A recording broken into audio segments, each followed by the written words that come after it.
is like impossible to rehearse a thought before you say it, because then you just lose the opportunity to say it.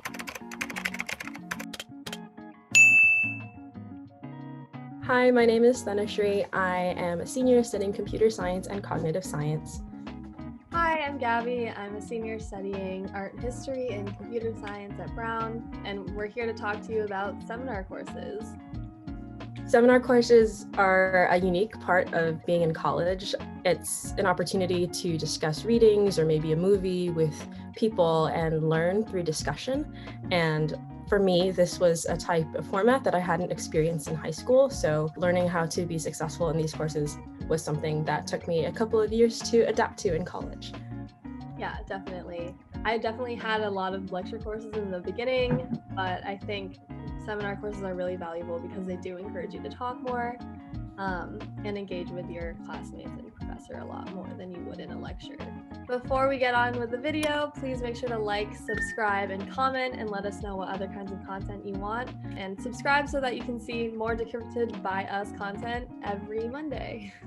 Some of the seminar classes that I've taken have been like nonfiction writing courses. So those have been like writing workshops where we talk about other people's writing and then also work together to give each other feedback, as well as cognitive science seminars. So reading scientific papers and talking about their implications, critiquing the methodology. And I'm taking a medieval history class for the first time ever. So this is a new seminar experience for me.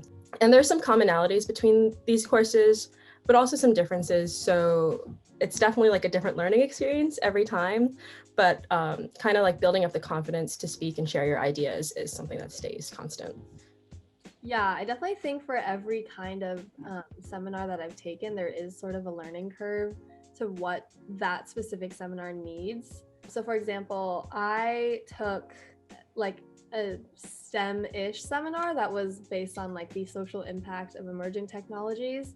And so every week there was a new topic that we sort of discussed, but because of just the volume of content that we had to go through, you sort of had to sift through it and find the overarching themes. Whereas other classes that I've taken, specifically art history classes, you're doing readings and you're kind of trying to find what the main argument of the author is, and then you can relate those later, but like picking apart what you read is part of the seminar itself. Like that's what I've experienced in a lot of discussions, is coming to class with the intention of diving deeper into the material.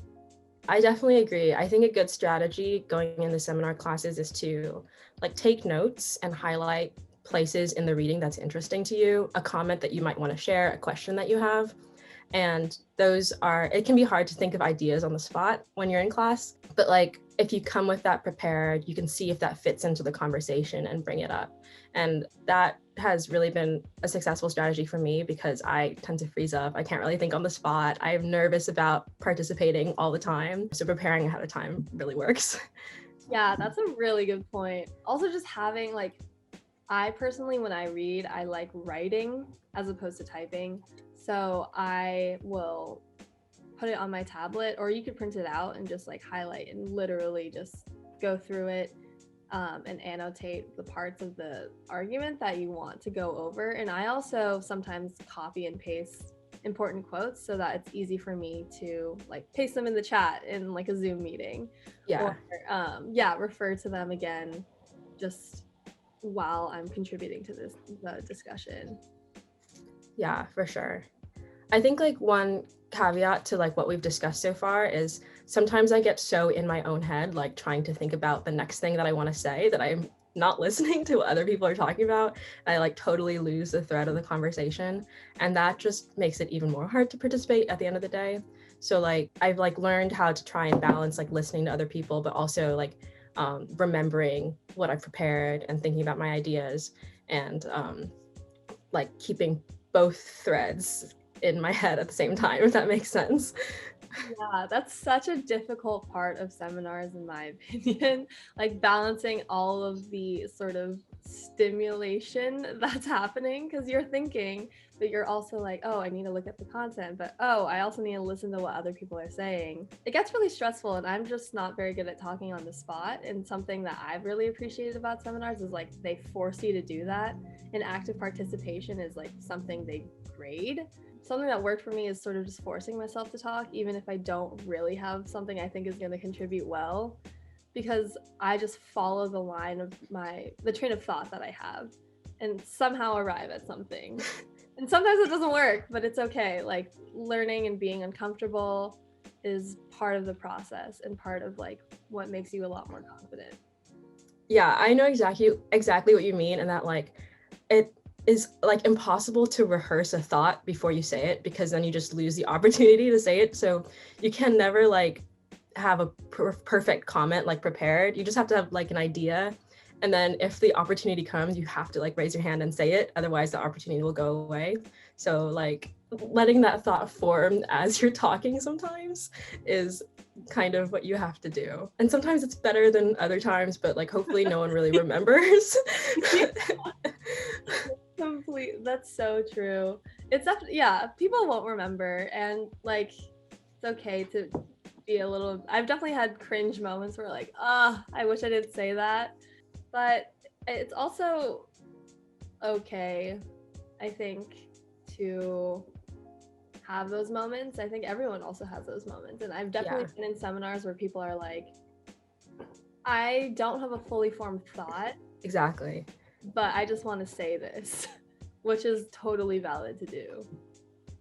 I really appreciate when people say that, because it's like, oh, I like do the same thing all the time, and I like that you're being honest, because that makes me feel so much more comfortable about me not having fully formed thoughts. Yeah, it's interesting though, because I've taken most of my seminar courses over Zoom at this point.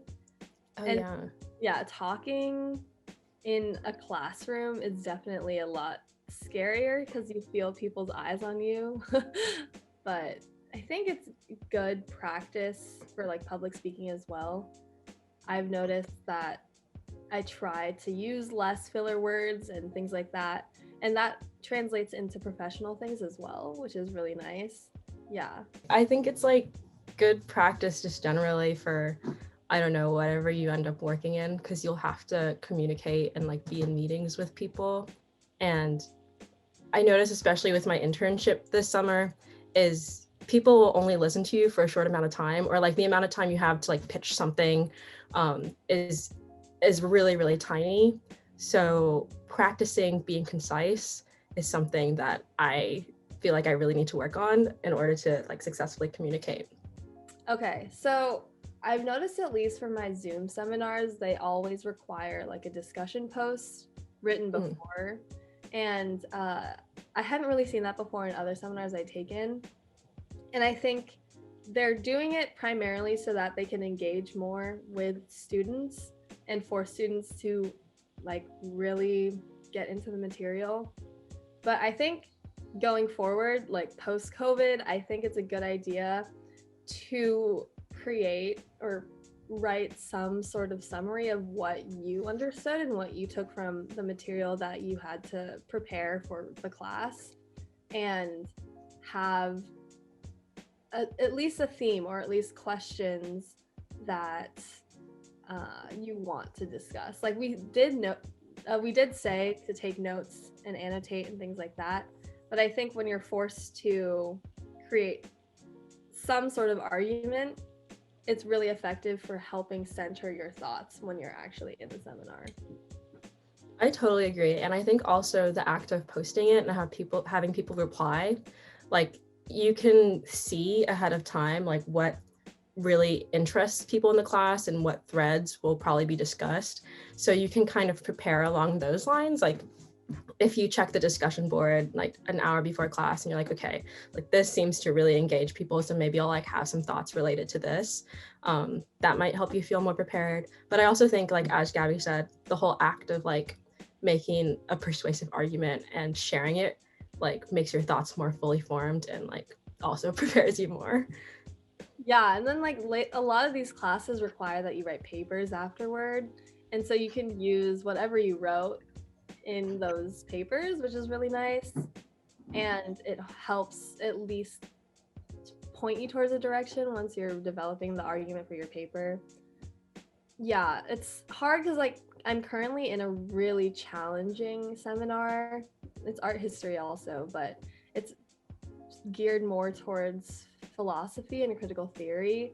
And I'm reading philosophers whose prose I cannot understand at all. And it takes me like a long time to understand what they're trying to say. And I think something effective is, yes, reading over it a couple times, but also being okay with not understanding and coming to class with the intention of clarifying. Because I hate it, but I feel like professors who lead these kinds of seminars thrive on making things hard Yeah. and challenging students, which is an uncomfortable feeling when you're constantly used to understanding content in class.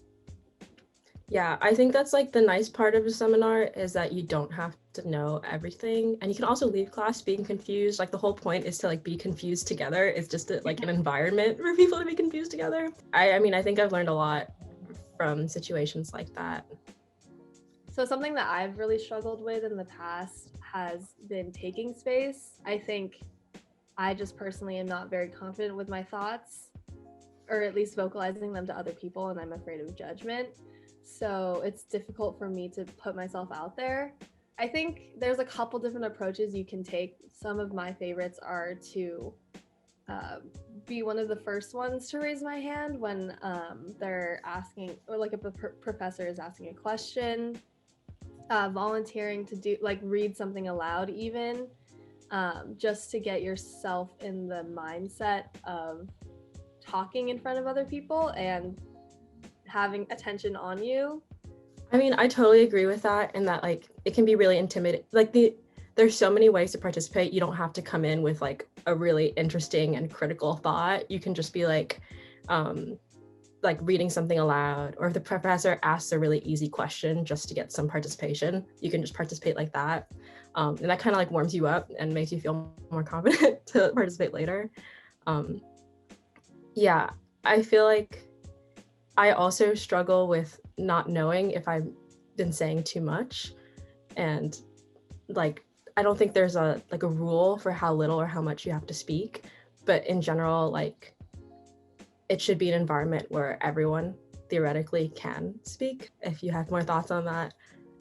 It's important to be considerate of how much other people have talked as well, in addition to yourself. I often find myself comparing the amount of times that I've spoken to the amount of times that other people have spoken. I personally think this is effective because it puts pressure on me to participate more. But I think there are times when you shouldn't speak like twice in a row. You should understand that the conversation, while it is a conversation, is also like an active discussion that should be engaging with all of the students. And it must be so exciting to like have a conversation and you're just like really going at it with someone, but that excludes people and you don't want to do that. Yeah, like I definitely know the feeling of like, oh, I have this thing that I really want to say and it just like really fits in with the conversation right now, but then like the moment passes because other people are talking and like I've just said something, so I don't want to participate again. And that's okay. Like you can, like not all thoughts have to be expressed out loud, and no, not everyone has to hear what you have to say about that specific thing. Like just like let it go and find another point to participate in. Yeah, that's cool. There are so many times when I feel like the conversation just like is taken away from me. Like Yeah. I have a thought and then like all of a sudden one person's comment just gears it towards another direction, which is really frustrating, but it happens. So if you're thinking about taking seminar classes, we really recommend it. They're a lot of fun. They're really different. They help you build connections with other students and professors. We hope that this video has been a little bit helpful and encouraging. If you like this content, please like, comment, and subscribe. Yes, take seminars. They're great. And let us know if you like more of these types of videos. Bye.